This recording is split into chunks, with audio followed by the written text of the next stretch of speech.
Hello everyone.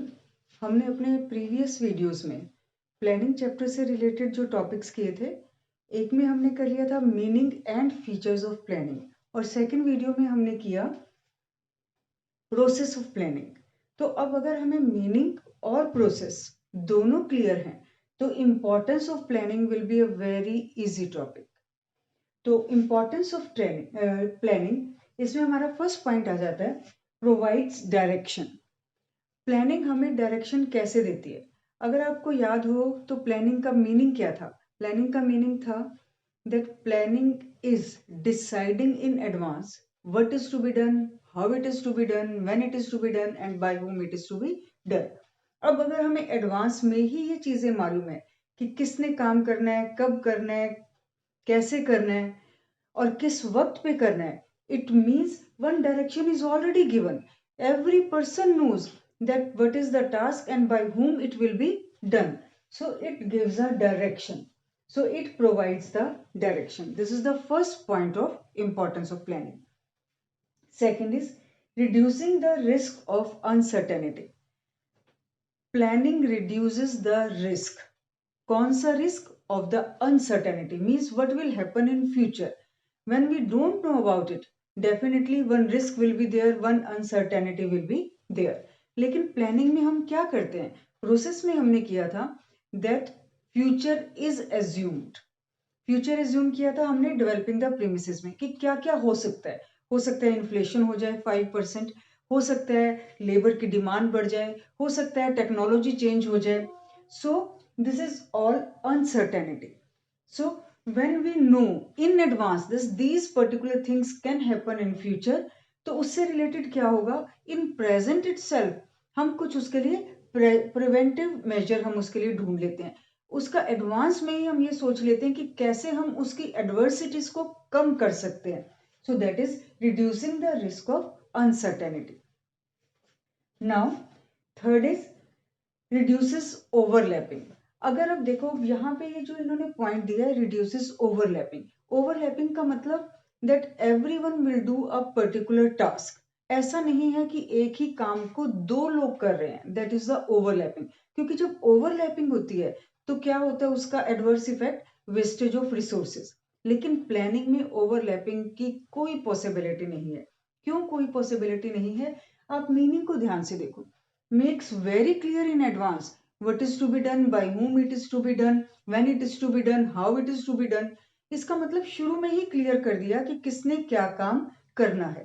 तो अब जब सबको ये क्लियर है कि किसका क्या काम है, कैसे करना है, कब करना है, it means there is no chance of overlapping. When no overlapping will be there, it means no wastage of resources will be there, right? So this is reducing the overlapping. लेकिन जो हमारी बुक में explanation आती है वो उन्होंने किस हिसाब से दी है? बुक में उन्होंने कह दिया that one main plan will be made, जो मैंने यहाँ पे लिखा है, that one first of all one major plan, one main plan will be made, and then according to that main plan, that major plan, the derivative plans, the departmental plans are made. ठीक है। अब हमने main plan के हिसाब से derivative plans को बनाया, यही हमने अपना पॉइंट प्रोसेस में भी किया था, राइट? कि हमने एक ऑल्टरनेटिव चुन लिया और उसके हिसाब से हमने डेरिवेटिव प्लान्स को बनाया। ठीक। When the derivative plans are made in accordance with the main plan, major plan, then what will happen? Then the coordination will be there, smooth activities will be there, every activity in the organization it will go in the smooth manner. Why? Because every plan that is working at the lower level, that is working at the middle level, will be in accordance to the major plan that is decided by the top level management. तो एक coordination है। Coordination से क्या है? Smooth activity in the organisation. तो इस point को बेटा जैसे ही एक्सप्लेनेशन दिया हुआ है, इसको मैं एक अलग हेड पॉइंट बना देती हूँ, that is planning leads to coordination. तो अगर आप रिड्यूसेस द ओवरलैपिंग करना चाह रहे हैं तो आपकी एक्सप्लेनेशन फर्स्ट पॉइंट से बन जाएगी। और अगर आप एक सेपरेट इंपॉर्टेंस का पॉइंट देना चाह रहे हैं that planning leads to coordination, तो आप कोऑर्डिनेशन में मेन प्लान्स और डेरिवेटिव प्लान्स की एक्सप्लेनेशन लिखो, एक एक्स्ट्रा पॉइंट आपका बन जाता है उससे। Next is promotes the innovative ideas. In planning, the more and more innovative ideas are there. How more and more innovative ideas are there? Innovative ideas क्या हैं? Innovative ideas कि कैसे हम एक काम को अलग अलग तरीके से कर सकते हैं. अगर आप अपना प्रोसेस याद करो, उसमें था लिस्टिंग द डिफरेंट ऑल्टरनेटिव्स. मतलब ऑब्जेक्टिव तो क्या था? Increase in sale. और अब हमने अगर सेल इंक्रीज करनी है तो उसके लिए बहुत सारे ऑल्टरनेटिव्स थे हमारे पास. कौन कौन से हमने ऑल्टरनेटिव्स उसमें लिस्ट किए थे? हम डिस्काउंट दे दें, कुछ स्कीम्स को लॉन्च कर दें, हम प्रोडक्शन को बढ़ाएं, कुछ एफिशिएंट एम्प्लॉयज को ले आएं, राइट, क्वालिटी इंप्रूव करें, डाइवर्सिटी लेके आए, डाइवर्सिफिकेशन ऑफ प्रोडक्ट करें. So these were the different alternatives. तो इसका मतलब क्या है? जब हम इतने तरीके सोच रहे हैं that these are the different alternatives by which the objective can be achieved, it means more and more innovative ideas are there. One person, our employees are finding the different ways by which objectives can be achieved. So planning leads to innovative ideas. Different alternatives are enlisted. Now the next is helps in fast decisions. Decisions कब fast होते हैं हमारे? When very quick decisions are taken by the managers, when they are very clear what has to be achieved, what can happen in future, and these two things कि ये मेरा काम है, ये फ्यूचर में हो सकता है, ये दो डायरेक्शंस ऑलरेडी हमें बिल्कुल क्लियर है, तो उससे डिसीजंस लेना बहुत आसान हो जाता है. ऑब्जेक्टिव क्लियर है और जो फ्यूचर में हो सकता है, ये कोई भी हमें प्रॉब्लम आ सकती है, कोई अपॉर्चुनिटी आ सकती है, ये हमारा ऑब्जेक्टिव ऑलरेडी सेट है. जब ये दो चीजें हमें क्लियर हो जाए, दो हमें डायरेक्शंस मिल जाए, तो उससे हमारा डिसीजन लेना बहुत आसान हो जाता है. और प्लानिंग में यही दोनों चीजें बहुत इजीली अवेलेबल करवा दी जाती हैं.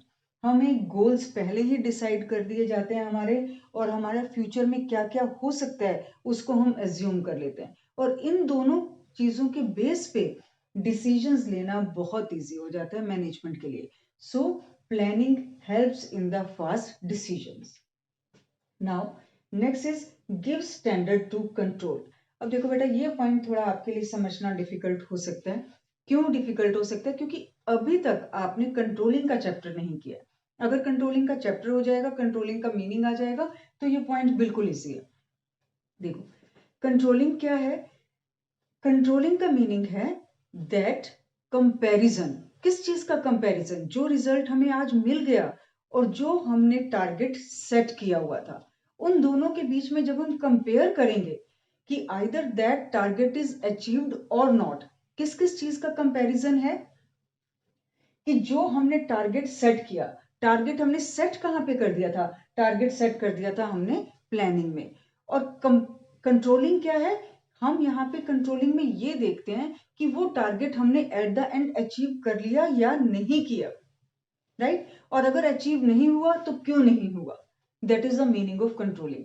कंट्रोलिंग का मीनिंग है सीइंग एट द एंड और comparing at the end either the target is achieved और नॉट. फॉर एग्जाम्पल, हमने टारगेट सेट किया प्लानिंग में. ऑब्जेक्टिव्स तो हम प्लानिंग में ही सेट करते हैं. हमने टारगेट सेट किया that 100 units have to be produced in one day. ये हमने आज का टारगेट सेट कर दिया. तो अब हम eight the end of the day जब हम ये देखेंगे कि हमने अपना टारगेट वो अचीव किया या नहीं किया, तो हम उस प्रोसेस को प्लानिंग कहते हैं, राइट. तो अब हम कंट्रोलिंग कर ही तभी सकते हैं अगर हमने प्लानिंग में स्टैंडर्ड सेट कर दिया. अगर हमने प्लानिंग में ऑब्जेक्टिव ही सेट नहीं किया, टारगेट ही सेट नहीं किया, तो हम कंट्रोलिंग कर ही नहीं सकते. तो this is the point that without planning, controlling cannot be done because standards will be given to controlling only by the help of planning itself. Okay, so it gives the standard to controlling. It helps in the function of controlling. Clear? Next is, and the last is focus on objective. एक चीज हमेशा याद रखो, आपको principles में भी मैंने बताई थी, एवरी फंक्शन ऑफ मैनेजमेंट उसका यही एक फीचर है, यही एक एडवांटेज है, that it leads to objectives. It helps in achievement of the objectives. ठीक है, तो यही एक पॉइंट यहाँ पे भी आ गया है. Planning helps in achieving the objectives. Planning में हम क्या करते हैं? प्लानिंग में different types of plans are there. हम ऑब्जेक्टिव सेट करते हैं. We will make methods, procedures, policies, strategies and rules, right. So all these things are made and why all these things are made, क्या क्या चीज हमने की, strategies, policies, rules, methods, procedures, all these things are made. Why these are made? Because ultimately the company wants to achieve the objectives. So by the help of planning, objectives are achieved, right? So all these are the importance of planning. अगर आपने process और meaning अच्छे से कर लिया है तो ये इंपॉर्टेंस आपके टिप्स पे फट से आ जाएगा। ठीक, इसको तो आज की वीडियो के लिए इतना ही। These are the 7 points given in the book. लेकिन एक पॉइंट मैंने आपसे कह दिया था कि रिड्यूसेस ओवरलैपिंग का जो आप अगर एक्सप्लेनेशन देना चाहो तो वो यहां से भी बन जाएगा, आपकी मीनिंग से क्लियर हो जाएगा। लेकिन अगर आप इसी को सेम लिखना चाहो तो सेम भी लिख सकते हो, और अगर आप इसकी एक्सप्लेनेशन फर्स्ट पॉइंट की हेल्प से देना चाहो तो यहाँ पे एक एक्स्ट्रा पॉइंट आपका बन जाता है that planning leads to coordination. Coordination क्यों? क्योंकि मेन प्लान से हमने डेरिवेटिव प्लान्स बनाए और डेरिवेटिव प्लान्स की हेल्प से हमारी कोऑर्डिनेशन रही और उससे स्मूथ एक्टिविटीज रही हैं।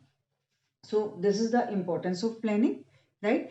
अब हमने इम्पोर्टेंस कर लिया है और नेक्स्ट वीडियो में हम लिमिटेशंस ऑफ प्लानिंग को लेंगे। So keep watching, thank you all.